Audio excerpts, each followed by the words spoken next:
सिद्धरामैया जो थे वो पहले के सिद्धरामैया और थे, आज के सिद्धरामैया और हैं। पहले वो टिप्पू अभिमानी अपने आप को ओपनली बोला करते थे, लेकिन आज ऐसा है कहीं टिप्पू जयंती चल रही है वहाँ पर 144 सेक्शन को नाफिज किया गया है।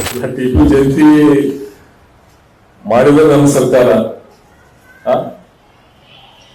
ಈಗ ಸ್ವಲ್ಪ ಬೇರೆ ಬೇರೆ ರೀಸನ್ ಇಂದ ಅದು ಸ್ವಲ್ಪ ಇದು ಆಗಿರಬಹುದು, ಅದ್ರ ಬಗ್ಗೆ ನಾನು ಡಿಸ್ಕಸ್ ಮಾಡ್ತೀನಿ ಈಗ। मुस्लिम यूनिवर्सिटी की जो जिक्र चल रही थी तकरीबन 10 साल से जो मुस्लिम यूनिवर्सिटी की चल रही थी, उसको आने वाले दिनों में टिप्पू यूनिवर्सिटी बनाने की बात कही गई थी। आज उसको वापस हम लोग हुकूमत से डिमांड करते हैं। क्यों? क्योंकि आप अपनी ज़ुबान से कहते हो कि ये माइनॉरिटीज़ के फेवर में रहने वाली पार्टी है। हज़रत टिप्पू सुल्तान शहीद के नाम से यूनिवर्सिटी, कॉलेज या हॉस्पिटल बहुत छोटी चीज़ है, शहरों का नाम रखना चाहिए।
नवंबर का जो महीना है वो भारतीय मुसलमानों के लिए बहुत बड़ा हिस्टोरिकल महीना है।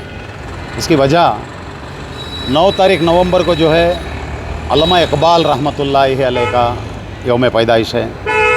10 तारीख हज़रत टिप्पू सुल्तान और 11 तारीख मौलाना अबुल कलाम आज़ाद, जो कि इस मुल्क को एक बहुत बड़े सतह पर वर्ल्ड के बहुत बड़े बड़े अफेयर्स में ले जाने वाले महान हस्तियों का इस महीने में यौम पैदाइश है।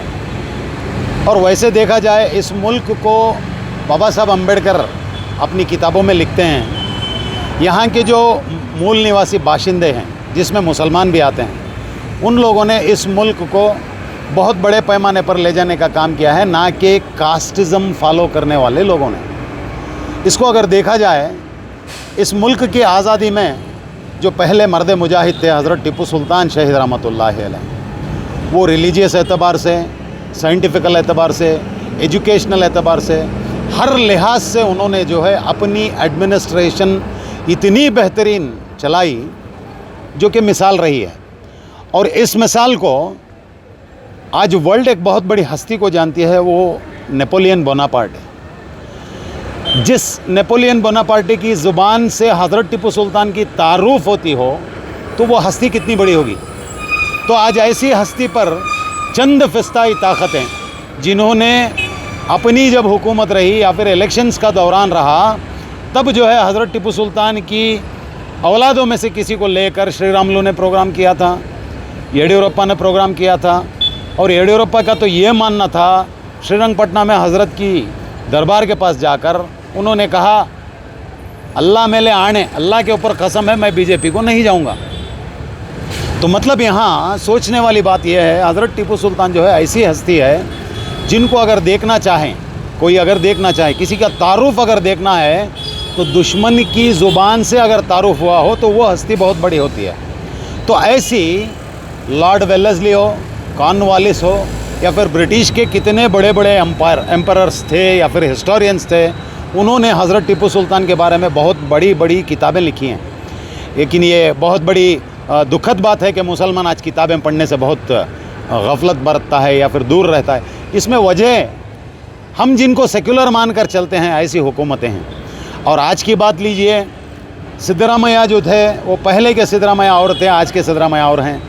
पहले वो टिप्पू अभिमानी अपने आप को ओपनली बोला करते थे, लेकिन आज ऐसा है कहीं टिप्पू जयंती चल रही है वहाँ पर 144 सेक्शन को नाफिज किया गया है इस the so called secular Congress government ने, और इसकी कड़ी मजम्मत करनी चाहिए। और जब तक हम लोग हमारा डिमांड्स चाहे कोई भी पॉलिटिकल पार्टी हो उसके सामने नहीं रखेंगे, हम लोगों को कॉन्स्टिट्यूशनल राइट नहीं मिलेगा। और आज हमारा यौम पैदाइश के दिन, हज़रत टिप्पू सुल्तान की यौम पैदाइश के दिन आज हमारा हुकूमत से एक मुतालबा है। वो मुतालबा ये है, मुस्लिम यूनिवर्सिटी की जो जिक्र चल रही थी तकरीबन 10 साल से जो मुस्लिम यूनिवर्सिटी की चल रही थी, उसको आने वाले दिनों में टिप्पू यूनिवर्सिटी बनाने की बात कही गई थी। आज उसको वापस हम लोग हुकूमत से डिमांड करते हैं। क्यों? क्योंकि आप अपनी ज़ुबान से कहते हो कि ये माइनॉरिटीज़ के फेवर में रहने वाली पार्टी है। अभी आपको हज़रत टिप्पू सुल्तान के नाम पर यूनिवर्सिटी बनाकर प्रूफ करना है कि आप हकीकत में माइनॉरिटी फेवर और इस मुल्क के कॉन्स्टिट्यूशन को हकीकी इम्प्लीमेंट करने वाले लोग हैं। कुछ रीज़न से और को थोड़ा सा बिजी होने की वजह से ये प्रोग्राम हो ना सका।